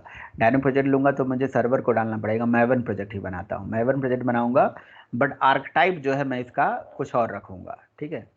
तो मैं मैवन प्रोजेक्ट के अंदर ही गया और यहाँ से नेक्स्ट करूँगा, और यहाँ से इंटरनल ही रहने दूंगा।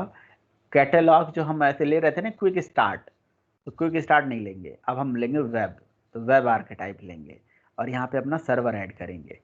पैकेज का नाम यही रहने देते हैं और प्रोजेक्ट का नाम दे देते हैं, प्रोजेक्ट का नाम ले देते हैं हाइबरनेट, ठीक है, हाइबरनेट विथ वेब, वेब के थ्रू इसको हम बनाएंगे, ठीक है, ताकि आपको थोड़ा सा इसका भी आइडिया हो जाए कि भाई इसको वेब के थ्रू कैसे चलाया जाता है, कैसे बनाया जाता है, हाइबरनेट विथ वेब, ठीक है। और साथ ही साथ में इसमें मैं क्या करूँगा, आपका जो सेशन फैक्ट्री यानी कनेक्शन है उसको सिंगलटन बना दूंगा, उसको वेब के थ्रू भी चलाना सीख जाएंगे, ठीक है। तो इसमें जो है हम डेटा भी कहाँ से लेंगे, डेटा भी यूज़र से हम ले पाएंगे और हमें ऐसे फिक्स करने की ज़रूरत नहीं पड़ेगी, थोड़ा सा वेब का आइडिया लग जाएगा, ठीक है, क्योंकि अभी हमने स्प्रिंग एमवीसी पढ़ी नहीं है, तो अभी थोड़ा सा हम जेएसपी से भी काम कर सकते हैं, कोई दिक्कत नहीं है, या सर्वलेट से भी काम कर सकते हैं। तो ये प्रोजेक्ट बिल्ड हो जाएगा, ठीक है, इसको हमने वाई लिख के एंटर मार दिया, यहाँ पे देखिए हाइबरनेट विथ वेब के थ्रू ये प्रोजेक्ट बिल्ड हो गया। अब क्या करेंगे भाई, अब क्या करेंगे, हाइबरनेट विथ वेब हो गया, अब हम जाएंगे, कहाँ जाएंगे भाई, देखो प्रोजेक्ट बन के आ गया।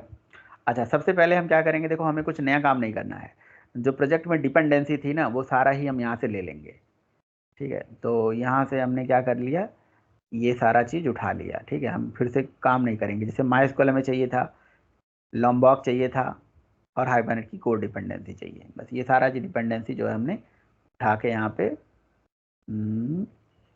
ये जो पॉम डॉट एक्सएमएल है हाइबरनेट रिजर्व वाला, इसके पॉम डॉट एक्सएमएल में यहाँ पे ये मैंने डाल दिया, ठीक है। और साथ में ये जे यूनिट पड़े रहने तो हमारा कुछ नुकसान नहीं कर रहा है। और कुछ नया चाहिए क्या हमें, नहीं कुछ नया नहीं चाहिए भाई, हमें कुछ नया नहीं चाहिए, ठीक है। अच्छा जी, अब क्या करिए, देखिए अब क्या करिए यहाँ पे टॉमकैट आप, लाना पड़ेगा ना? हाँ टॉम कैट तो डालना पड़ेगा बिल्कुल, नहीं तो देखो यहाँ इंडेक्स जेएसपी ऑलरेडी बन के आती है। अब आपने बनाया था क्या, ट्राई किया था, नहीं किया था? हुँ? नहीं किया था, चलो कोई बात नहीं। तो हम प्रोजेक्ट पे राइट क्लिक करते हैं, यहाँ से जाते पहले हैं, तो अच्छी पढ़ाए थे ना उस टाइम, तो अच्छा पता चला तब कि उसमें टॉमकैट भी डालना पड़ता है ना। कोई बात नहीं। तो हम प्रोजेक्ट के अंदर जाते हैं, जावा बिल्ड पाथ में जाएंगे और मैं देखता हूँ कि मेरे पास ऐड लाइब्रेरी में सर्वर रन टाइम के अंदर कुछ ऐसा ऑप्शन आ रहा है क्या, सर्वर रन टाइम, और यहाँ से नेक्स्ट करते हैं, नहीं सर्वर है ही नहीं, तो मुझे टॉमकैट यहाँ से डालना पड़ेगा। तो कैसे डालेंगे, विंडोज़ के अंदर प्रेफरेंसेस में जाएंगे और यहाँ पे सर्वर के अंदर जाएंगे, ठीक है, और सर्वर के अंदर जाके रन टाइम के अंदर जाके ऐड में जाके यहाँ से अपाचे टॉमकैट और यहाँ पे अपाचे का 9 में वर्जन ले लेता हूँ, ठीक है, नेक्स्ट कर देता हूँ, ब्राउज कर लेता हूँ, अपाचे 9 मेरा जहाँ पे पड़ा होगा सॉफ्टवेयर के अंदर पड़ा होगा, डी ड्राइव के अंदर सॉफ्टवेयर, और सॉफ्टवेयर के अंदर मैंने ले लिया ये 9, ठीक है, और इसको सेलेक्ट कर लिया, ठीक है, और फिनिश कर दिया, ठीक है, केवल तो सर्वर ऐड इसका करने से। डिपेंडेंसी डालने से नहीं हो जाता है ऑटोमेटिक? जी क्या कह रहे हो? इसका डिपेंडेंसी डालने से नहीं हो सकता है? नहीं नहीं नहीं, मतलब तो डिपेंडेंसी मैनुअल केवल पर। से काम नहीं करता है, डिपेंडेंसी करने से केवल काम नहीं चलेगा, सर्वर तो चाहिए चाहिए, ठीक है। अच्छा इसके बाद क्या करेंगे, देखो इसके बाद क्या करेंगे, आपको प्रॉपर्टी, अच्छा अब यहाँ पे ऐड लाइब्रेरी में जाके सर्वर का जो रन टाइम है ना वो भी ऐड कर दीजिए इसमें, क्योंकि ये रन टाइम, हाँ ये रन टाइम जो मैं अभी डाल रहा हूँ इसको डिपेंडेंसी डाल देते तो काम हो जाता है, ठीक है, बट चूंकि यहाँ पे देखो एरर आ रहा था पहले, अभी एरर नहीं आ रहा है, ठीक है, तो ये एरर सॉल्व हो गया। तो अब हम क्या करेंगे, पहले इस प्रोजेक्ट को रन करके देख लेंगे कि भाई ये जो प्रोजेक्ट है एज इट इज़ क्या ये चल रहा है कि नहीं, run as, run on server चला देते हैं पहले इसको, पहले रन करके देख लेते हैं कि ये प्रोजेक्ट, मतलब नॉर्मली ऐसे अपाचे टॉमकैट यहाँ से 9 ले लेते हैं, पहले ऐसे हमें क्या करना चाहिए, प्रोजेक्ट को रन करके देख लेना चाहिए कि ये चल रहा है कि नहीं चल रहा है, ठीक है, ऐसे देखिए, ठीक है। तो मतलब चाहे कोर में आप हाइबरनेट को, इस पर्टिकुलर प्रोजेक्ट को बनाने का पर्पज़ ये है कि आप हाइबरनेट दोनों जगह से प्रैक्टिस कर सकते हैं, चाहे आप हाइबरनेट सर्वलेट जेएसपी से भी कर सकते हैं, कोर से भी कर सकते हैं, एडवांस से भी कर सकते हैं, कैसे भी कर सकते हैं, ठीक है। अच्छा अभी एक चीज़ हम चाहें तो अभी भी साथ ही साथ में कर सकते हैं क्या, कि आप हाइबरनेट की एप्लीकेशन बनाओ और उस एप्लीकेशन में आपको एचवीएम भी नहीं बनाना पड़ेगा, ऐसा कर सकते हो, और चाहो तो वह तुरंत ही इम्प्लीमेंट कर लें, लेकिन उसके लिए भाई हमें एनोटेशन पढ़ना पड़ेगा, जो ही हमारी बात हो रही थी, ठीक है। हाइबरनेट एप्लीकेशन में हम चाहें तो यहाँ पे एनोटेशन लगा लें, तो एनोटेशन अगर लगा लेंगे, अब एनोटेशन क्या होता है इसके बारे में तो आपको पता ही होगा कि एनोटेशन क्या होता है।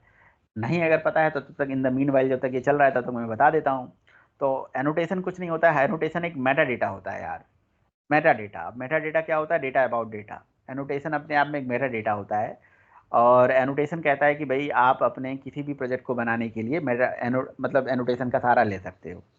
तो जो लाइन, जो एग्जाम्पल में बहुत सारी भयंकर लाइन आप लिख रहे थे, जिसमें आप क्लास का नाम, मैपिंग, ये दुनियादारी सब लिख रहे थे, वो सारा चीज़ आपका बच जाएगा अगर आप एनोटेशन यूज़ कर दोगे तो इसमें। ठीक है, तो यानी कि you can create a hibernate application without HBM file, simple सा मतलब है। ठीक है, तो आप hibernate application without HBM file के बना सकते हो। ठीक है, लेकिन उसके लिए भाई ये प्रोसेस लग रहा है, ये हैंग हो गया है। ठीक है, इसको कैंसिल करके क्लोज कर दीजिए, कोई दिक्कत नहीं है। और यहाँ से प्रोसेस को टर्मिनेट कर देते हैं, यहाँ टर्मिनेट कर देते हैं, दोबारा रन कर देते हैं, कोई दिक्कत नहीं है।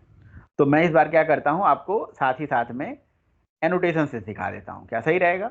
Right click run on server करते हैं और आप इसको एनोटेशन से कर लीजिए, कोई दिक्कत नहीं है, कैसे भी कर लीजिए, उससे कोई फर्क नहीं पड़ता है कि आप एनोटेशन से करो या एचबीएम। वैसे आपको पहला प्रोग्राम पता तो चल गया कि ठीक है एचबीएम फाइल ऐसे ऐसे बनती है, ये काम होता है। बट आगे अब कहानी क्या है, पहले प्रोजेक्ट को चलने देते हैं भाई। सर्वर वगैरह अभी स्टार्ट होगा, है ना। अभी ये रेफर लिस्ट अपडेट कर रहा है भाई, ये क्यों? मैं भी थोड़ा सा टाइम ले रहा है, नो वरीज, है ना। इन द मीन वाइल, जब तक ये टाइम ले ही रहा है तो कोई दिक्कत नहीं है। हमारा SRC मेन है, रिसोर्स है, टेस्ट है, रिसोर्स है। इसी SRC मेन के अंदर यहाँ पे जो इंडेक्स HTML है ना, यहाँ पे हम अपना वो रजिस्टर का फॉर्म बना सकते हैं, जिसमें हमें जिसके एक ऑब्जेक्ट से हमें डेटा को डेटाबेस में स्टोर कराना है। यार हो क्यों नहीं रहा है? ये तो बड़ा, अच्छा अभी भी नहीं हो रहा है यार। कोई एक second, run as, run on server.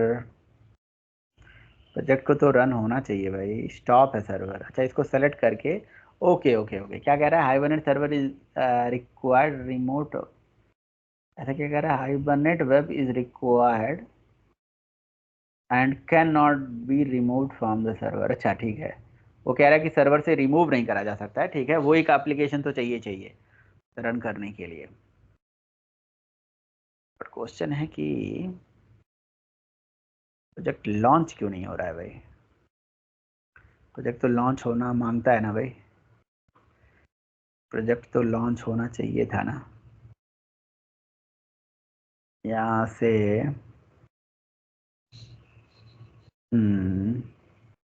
Adapter list यहाँ पे रिफ्रेश हो रहा है, अभी हैंग ही कर गया है क्या? रिमूव ऑल डेट, नहीं भाई, अभी प्रोजेक्ट हैंग कर गया है क्या? Okay let me create another project, Maven project बनाते हैं और नेक्स्ट करते हैं। यहाँ से वेब आर्क टाइप ले लेते हैं भाई। ठीक है, हाइबर नेट विथ JSP लिख देते हैं, मान लो ऐसे। यहाँ से इसको हटा देते हैं। ऐसा क्यों प्रॉब्लम आ रहा है भाई? फिनिश कर देते हैं। ऐसा प्रॉब्लम नहीं आना चाहिए। कुछ तो प्रोसेस कहीं हैंग हो गया क्या प्रोसेस? अभी तो आया देखो कंसोल, पता नहीं क्या है, आया अभी कंसोल पे।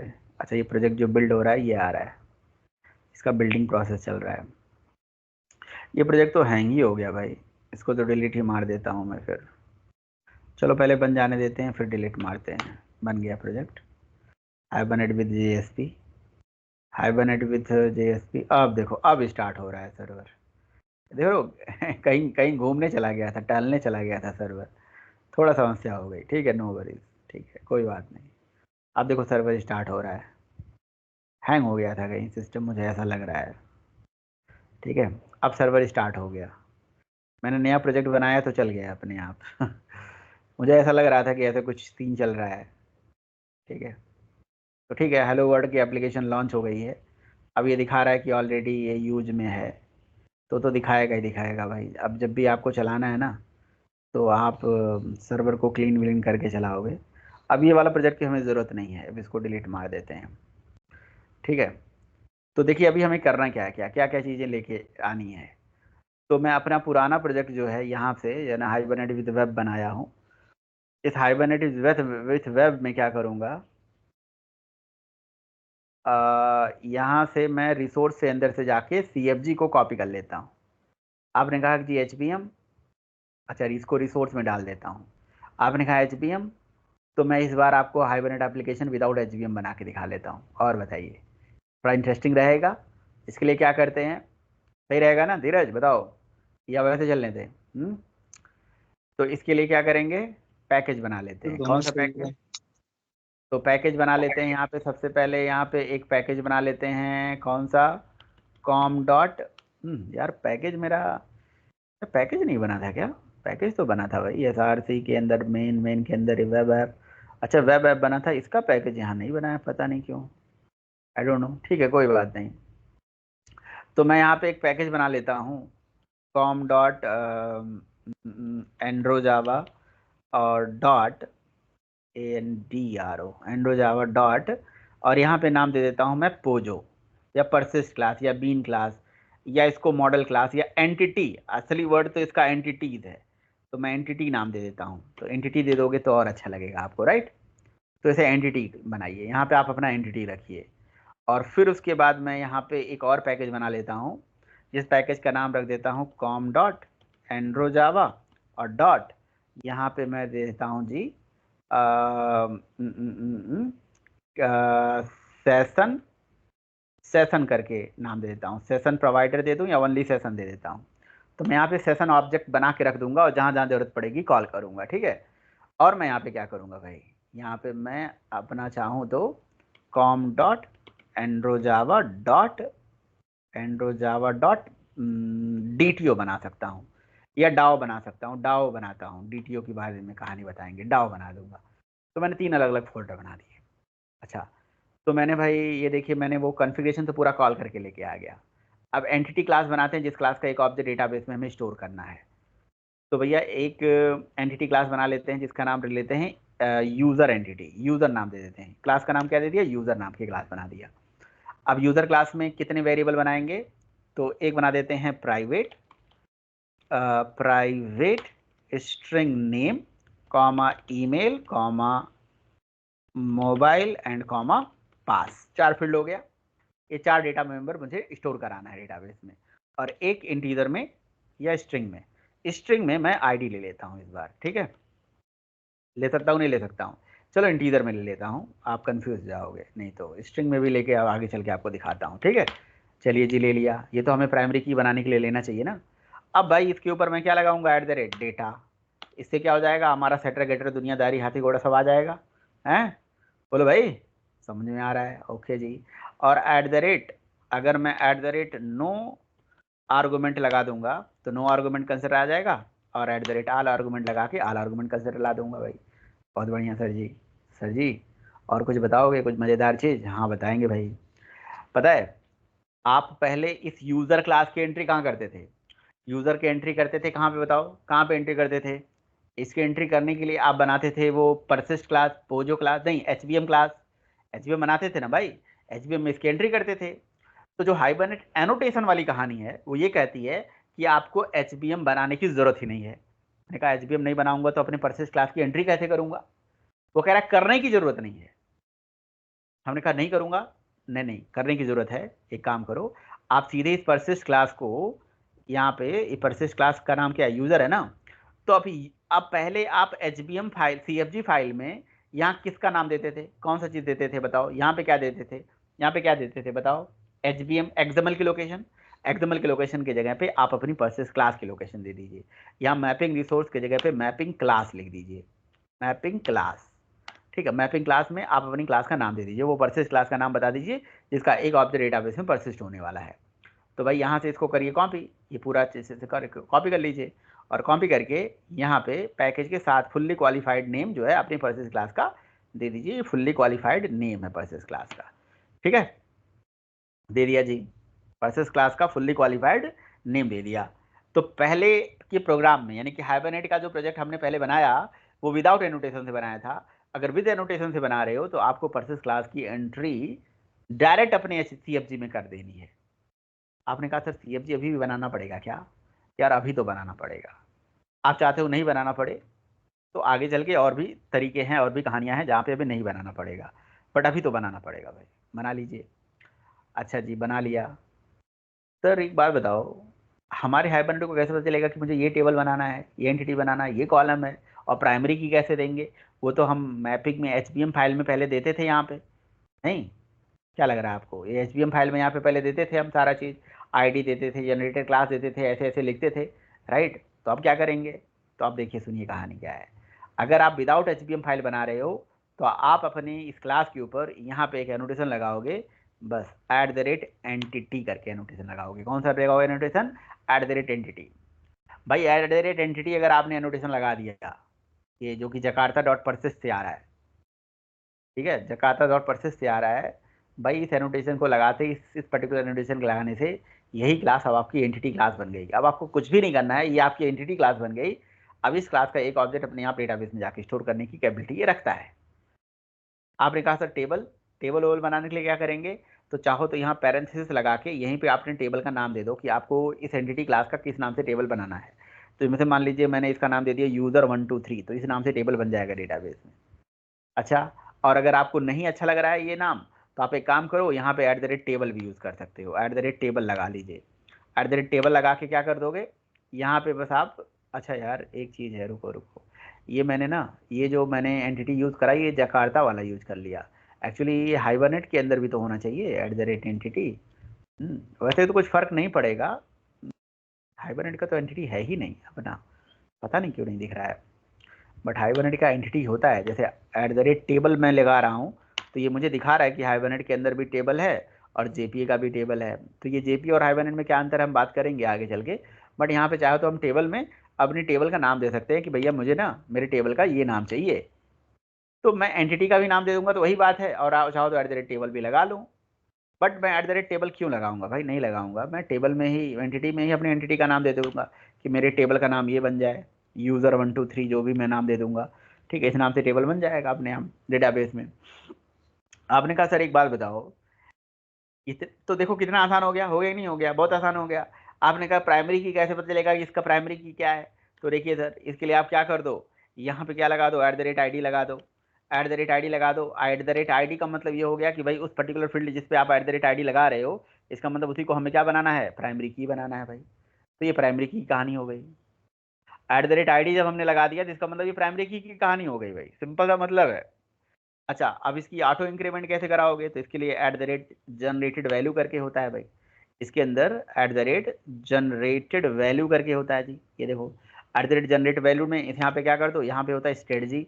स्ट्रेटजी क्या बताना है बताओ? ये स्ट्रेटजी आप बता दो, ऑटो बनाना चाहते हो, ऑटोमेटिकली इंक्रीमेंट या आइडेंटिटी, तो या UUID, तो आप आइडेंटिटी ले लो, ठीक है, करेंगे बात। बट ये आइडेंटिटी लेने से भी ऑटोमेटिकली 1 2 3 4 5 6 बनता रहेगा टेबल में।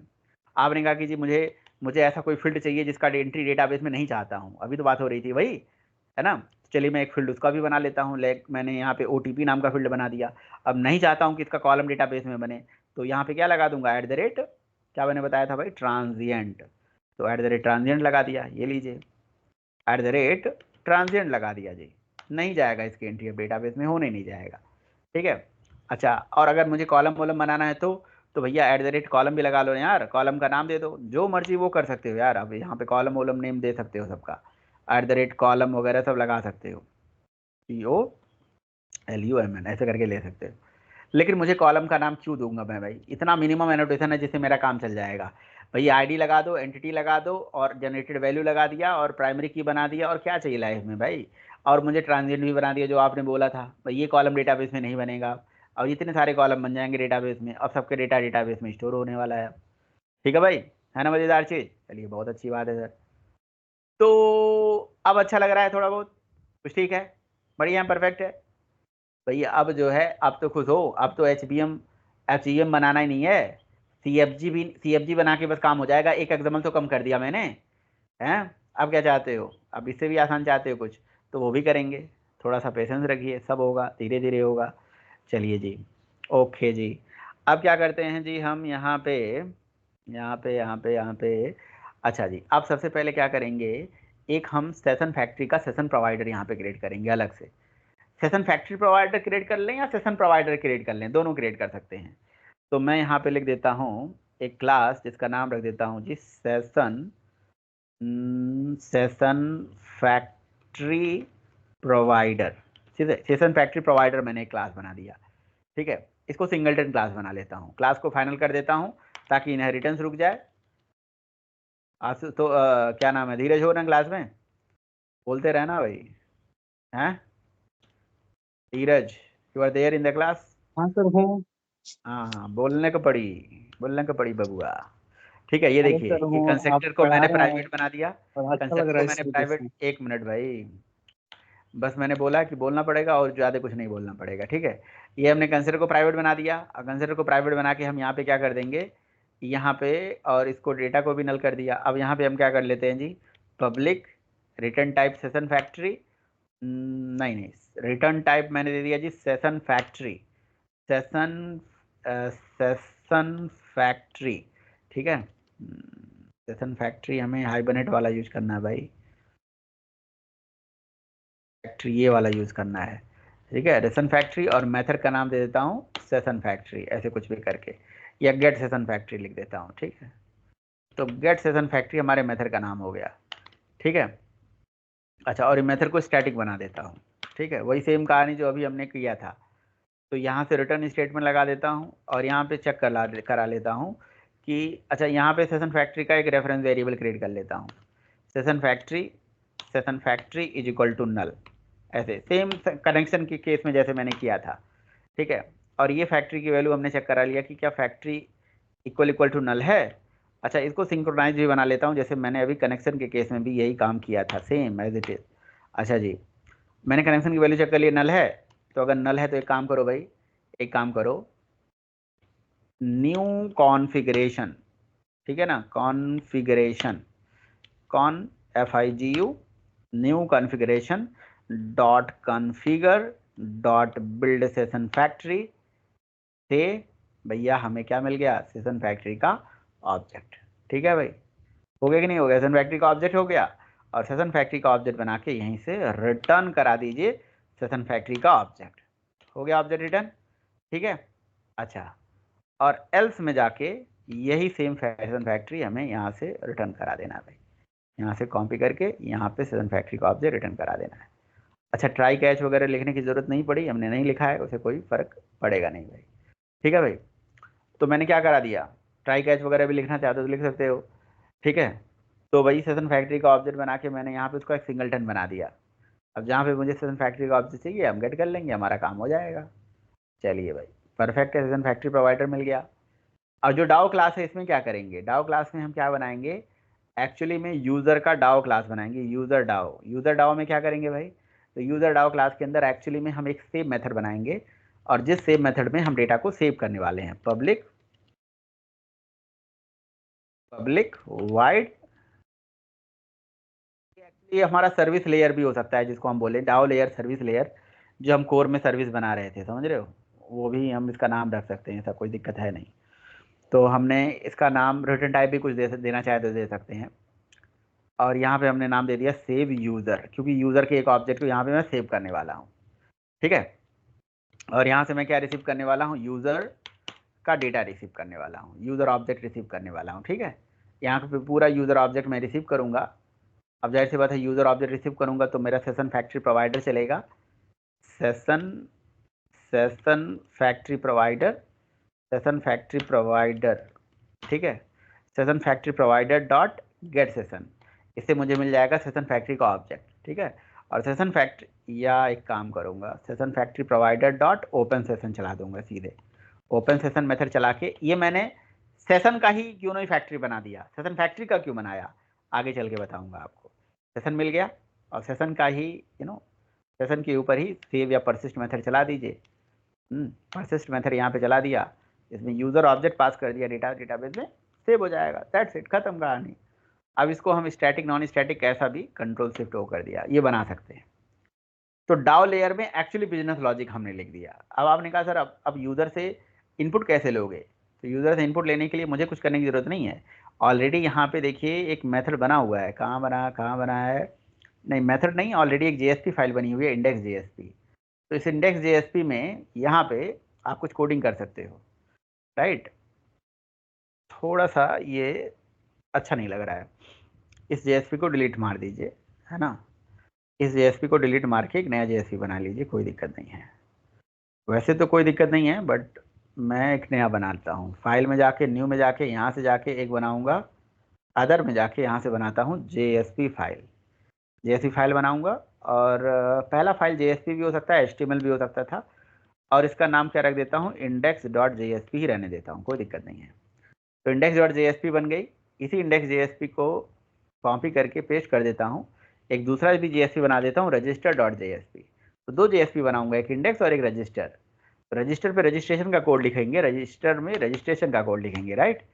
यहाँ पे क्या करेंगे जी, फॉर्म बना देंगे। फॉर्म में क्या होगा, मैं बहुत सारे एचटीएमएल की कोडिंग तो नहीं कर रहा हूँ, राइट, बट एक मैं फॉर्म बना देता हूँ जिसका मैं नाम रख देता हूँ do register, do REGISTER, do register dot JSP.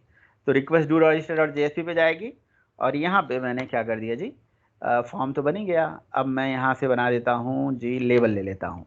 तो लेबल में यहाँ पे लिख देता हूँ इंटर नेम, ठीक है। इंटर नेम के सामने इनपुट फील्ड चाहिए हमें, तो input type is equal to, यहाँ पे लगा दिया जी टेक्स्ट, और वैल्यू नेम, लॉजिकल नेम देना बहुत ज़रूरी होता है। तो नेम में मैंने नेम दे दिया नेम, ठीक है ना। और ऐसे ऐसे ऐसे मैंने 4 बार कॉपी पेस्ट कर दिया, बस एक BR टैग लगाना था एक्चुअली में, वो मैं भूल गया, 2 BR लगा दीजिए, ठीक है। इसी को कॉपी कर लीजिए और यहाँ पे पेस्ट, फिर यहाँ पे पेस्ट, ठीक है। तो इंटर नेम हो गया, इंटर ईमेल हो गया, इंटर मोबाइल हो गया, ठीक है, और इंटर पासवर्ड हो गया, ठीक है जी।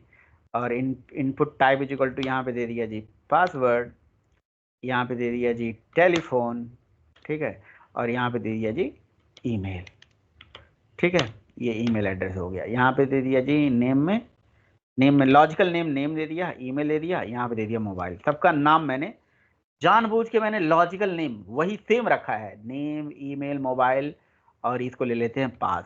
एकदम डिट्टो सेम लिया है, पता किसके, जो हमारी एंटिटी क्लास है उसी की एकदम डिट्टो सेम लिया। देखो नेम, ईमेल, मोबाइल, पास। पता है क्यों, क्योंकि मैं डेटा को गेट कर दूंगा नहीं, डेटा को गेट और स्टोर करने के लिए जेएसपी का यूज बिन टैग यूज करूंगा, जो डेटा को गेट करेगी उठा के इसमें ऑटोमेटिकली पुट कर देगी।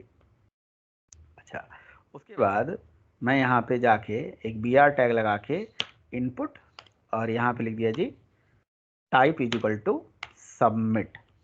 तो सबमिट बन के यहाँ पे सबमिट बटन बन के आ जाएगा, और वैल्यू में मैंने दे दिया जी रजिस्टर, ठीक है, REGISTER रजिस्टर, ठीक है।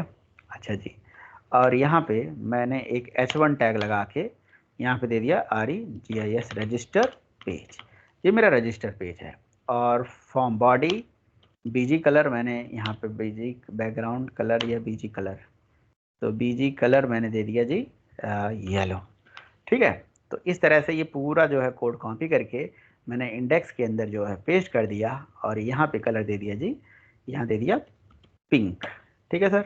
और ये डू रजिस्टर की जगह पे लिख दिया हमने डू लॉगिन। लॉगिन का कोड मैं नहीं लिखूंगा, लॉगिन का कोड आप कर दीजिएगा, डू लॉगिन, वैसे कोई दिक्कत वाली बात नहीं है, डू लॉगिन डॉट JSP, ठीक है। अच्छा जी, और डू लॉगिन करने के लिए मुझे नेम की ज़रूरत नहीं होगी, और यहाँ पे ईमेल और पासवर्ड की ज़रूरत होगी, दैट्स इट। और रजिस्टर की जगह पे यहाँ पे लिख दूंगा जी लॉगिन। तो इतना करने पे देखो हमारा प्रोजेक्ट चल के आ रहा है। और क्या कहानी हो रही है, एक काम और करना पड़ेगा मुझे। अगर मान लीजिए इंडेक्स पेज यहाँ से चल गया गलती से, चलेगा ही चलेगा, जाहिर सी बात है। तो यहाँ पे मैं एक AHREF यहाँ पे बना देता हूँ, और उस HREF पे दे देता हूँ भाई लिंक। मैं किस पेज का देता हूँ लिंक, यहाँ पे रजिस्टर का, REGISTER रजिस्टर डॉट JSP दे देता हूँ, ठीक है, रजिस्टर डॉट JSP, और यहाँ पे देता हूँ न्यू यूज़र लिख के, ठीक है। न्यू यूज़र यहाँ पे दे दूंगा, तो रजिस्टर डॉट JSP पे हमारी रिक्वेस्ट चली जाएगी, ठीक है भाई।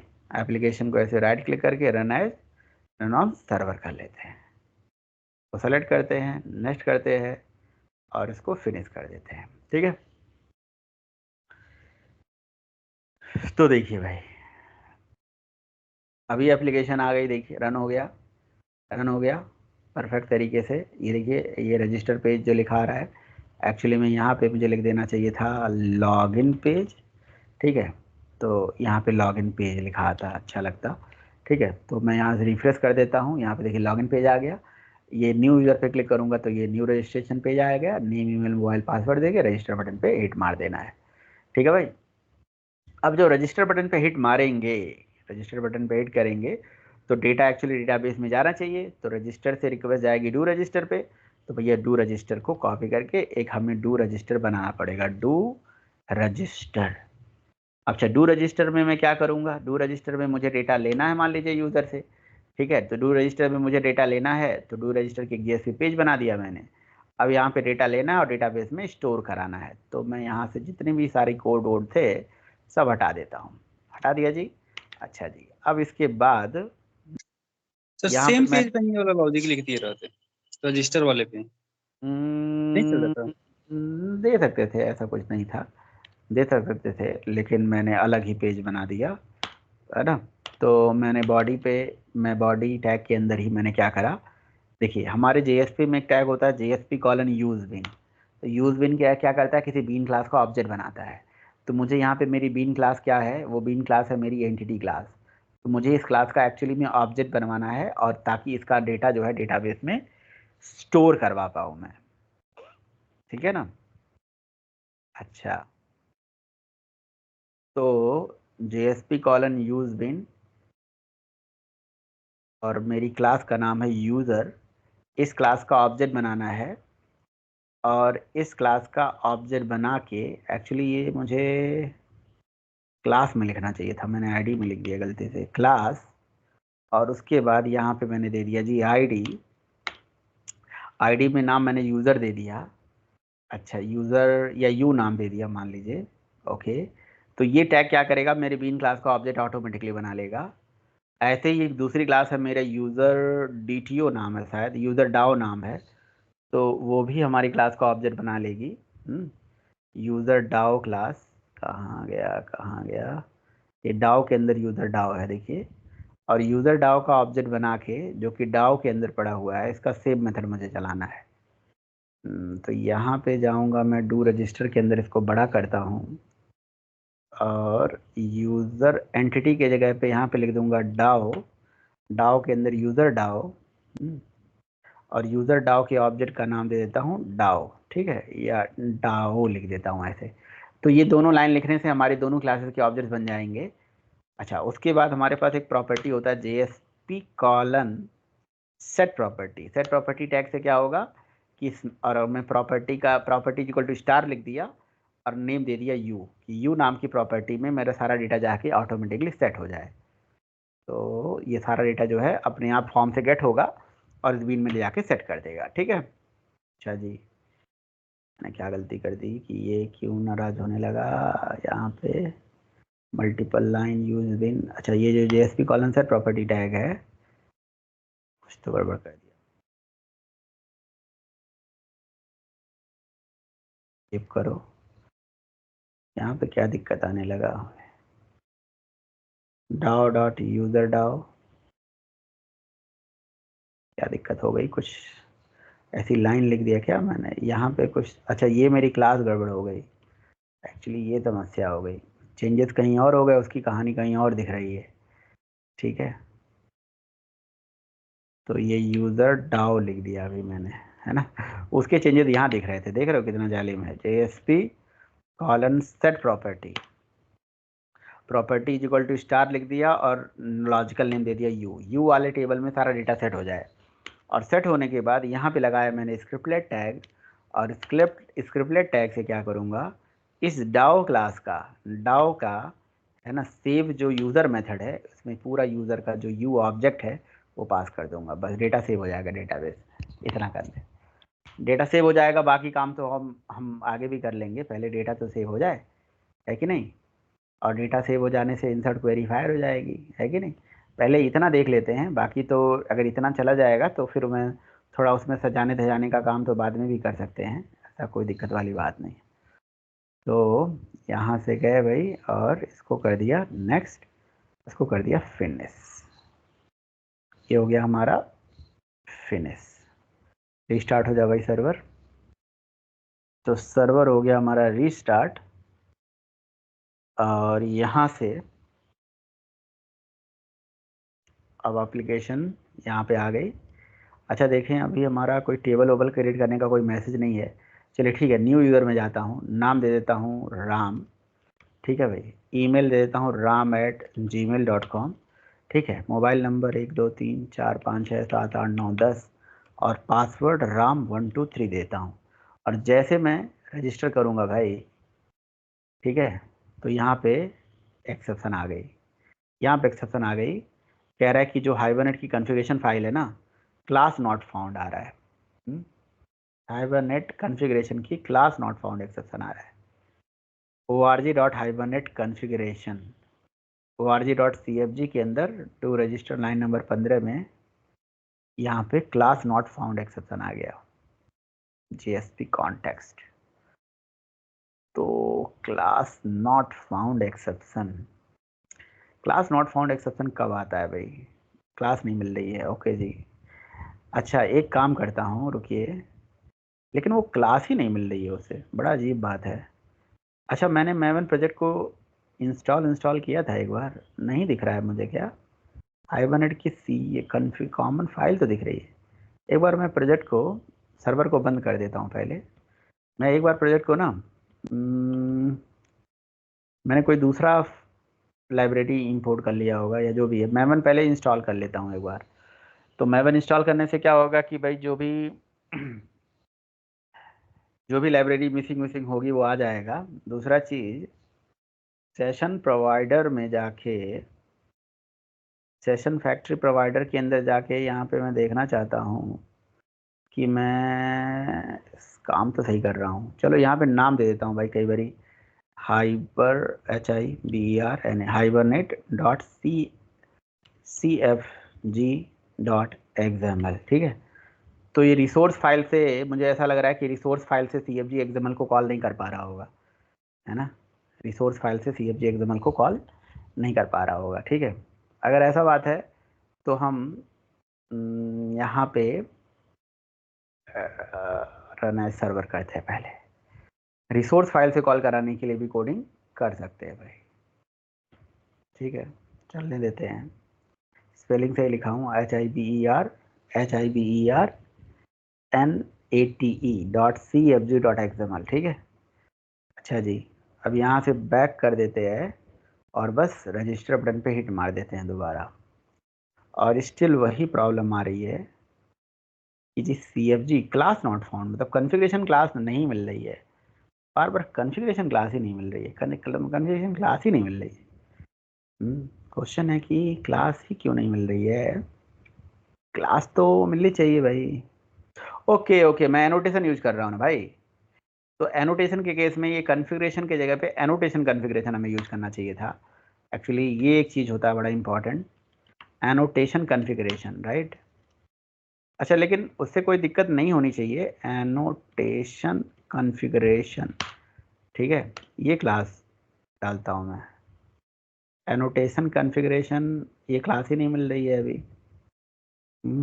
क्योंकि जब एनोटेशन जब हम पढ़ते हैं तो क्लास का नाम बदल जाता है, लेकिन ये इसका पैकेज, अच्छा गलती से दूसरा इंपोर्ट हो गया है। एनोटेशन कॉन्फ़िगरेशन क्लास शायद अब डिप्रिकेट हो गया होगा, बीच में ये क्लास डिप्रिकेट हो गया भाई। ये नहीं, कॉन्फ़िगरेशन क्लास से ही काम हो जाएगा, ऐसा कोई दिक्कत नहीं है, कॉन्फ़िगरेशन से ही काम हो जाएगा। बीच में वो क्लास बन गई थी जो मैं बता रहा हूँ। अभी जो नया वर्जन है उसमें ये चेंज हो गया था, बट ये फिर भी क्वेश्चन है कि पैकेज का क्या प्रॉब्लम आ सकता है भाई? आखिर ये क्लास ही क्यों नहीं मिल रही है भाई? ये क्लास नॉट फाउंड एक्सेप्शन क्यों आ रहा है? डिपेंडेंसी इसकी नहीं आ रही है। मतलब इसका सिंपल सा मतलब है कि हमारा जो कहीं ना कहीं इसकी जार फाइल कहीं मिसिंग है भाई, इसकी जार फाइल, लेकिन डिपेंडेंसी तो हमने डाल दिया है सारा यार। अच्छा कंपाइल टाइम पे एरर भी आ जाता है अगर ऐसा कोई दिक्कत होती तो। अच्छा ओके, कह रहा है कि बिल्ड पाथ में जाओ और लिव के अंदर इसको सेट करो सारा। अच्छा बिल्ड पाथ के अंदर कॉन्फ़िगर बिल्ड पाथ में जाओ, ऐसा भी करो। ओके चलो ठीक है, कोई बात नहीं। तो हाइबरनेट की जार फाइलों को, यार ये तो काम नॉर्मल प्रोजेक्ट में हम करते हैं, ऐसा तो नहीं करते हैं भाई। जो नॉर्मल प्रोजेक्ट होता है उसमें जार फाइल लिब के अंदर डालना पड़ता है हमें। हाँ, मुझे एक चीज़ और है, नहीं यार यहाँ पे तो ऐसा कुछ नहीं करना पड़ता है भाई, लिब के अंदर तो कुछ भी नहीं डालना होता है। मैवन प्रोजेक्ट है भाई, मजाक कर रहा है ये कुछ हमारे साथ, ये मजाक कुछ कर रहा है भाई, कुछ तो कुछ चीज़ चल रहा है। अदरवाइज तो इसको चलना चाहिए था, क्लास नॉट फाउंड। अच्छा, रूट कॉज ये है कि इसका कोई ऐसा कुछ क्लास है जो नहीं मिल रहा है, मैप जावा बेस पुट। अच्छा जी, और क्या आ रहा है प्रॉब्लम? लिब बिल्ड पाथ के अंदर जाके ये सारा कुछ ऐड करो, नहीं भाई ये तो अलग कहानी है। प्रोजेक्ट के अंदर लिब में, तो प्रोजेक्ट के अंदर तो लिब में हम तब डालते हैं ना ये सारा चीज़, जब ये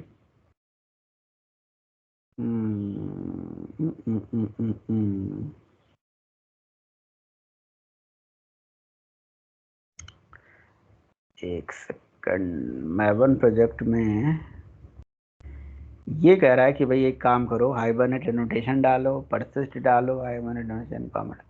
एक का क्या एरर है, कह रहा no class definition CFG mapping. अच्छा, लेकिन मेरा क्लास में क्लास नॉट फाउंड आ रहा है, इतनी डिपेंडेंसी दे रहा है ये, डाल दो क्या? एक बार ट्राई कर लेता हूँ, क्या दिक्कत है। ठीक है, एक बार डिपेंडेंसी ऐड करने में कोई ज़्यादा मेहनत तो लगना नहीं है, डाल के देख ही लेते हैं। एक्चुअली क्या है ना कि पुराना वर्जन का ये जो हाइबरनेट कोर मैं यूज कर रहा हूँ, हाँ हो सकता है भाई हाइबरनेट वेब के केस में कहानी थोड़ी सी चेंज हो रही है भाई। हम्म, तो ये चीज़ है, और इसको जो है रीरन कर देते हैं, अभी चलेगा तो ठीक है, नहीं तो फिर कल करेंगे, कोई दिक्कत नहीं है ना। थोड़ा सा लेट हो गया है यार। चलो भैया, तो डिपेंडेंसी तो मैंने डाल दिया है, प्रोजेक्ट रिफ्रेश हो गया है, दोबारा इसको रीलोड कर देते हैं। प्रोसेस तो आप समझ ही गए ना, प्रोसेस यही होता है, इसमें कुछ खास कहानी नहीं है मतलब। और इसमें कोई ज़रूरी नहीं कि जेएसपी से ऐसे यूज बिन सब लगाओ डाओ लगाओ, सिंपल भी कर सकते थे। ठीक है, लेकिन चलिए देखते हैं, लेट्स ट्राई अगेन। पासवर्ड कुछ भी डाल के और रजिस्टर बटन पे हिट कर देते हैं। नहीं भाई, अब आ रहा है नो क्लास डेफिनेशन। ठीक है, तो देखते हैं क्या जार फाइल कुछ ना कुछ मिसिंग है, जार फाइल की कुछ कहानी है। ठीक है, अब रात भी ज़्यादा हो गया है तो कल देखते हैं, ठीक है, बाकी कहानी को। ओके।